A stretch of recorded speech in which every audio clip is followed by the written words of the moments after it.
पुणे नाशिक महामार्गावर एसटी बसमध्ये गुंडगिरीचा थरार पाहायला मिळाला। मनसरच्या तरुणांनी खेड घाटामध्ये थार गाडी थेट एसटी समोर आडवी लावली आणि एसटी बसमध्ये घुसत ड्रायव्हर आणि कंडक्टरला मारहाण करायला सुरुवात केली। यानंतर चालकाने बस चालू केली असता तरुणांनी चालत्या बसमध्येच पुन्हा एकदा मारहाण करण्यास सुरुवात केली। चालत्या बसमधील मारहाणीचा हा थरार आता समोर आलाय। ड्रायव्हर सोबत या गुंडांनी कंडक्टरलाही जबर मारहाण केली।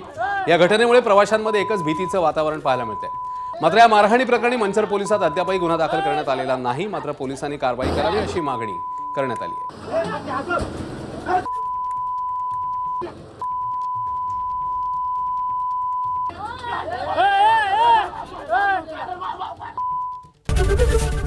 एबीपी माझा, उघडा डोळे बघा नीट।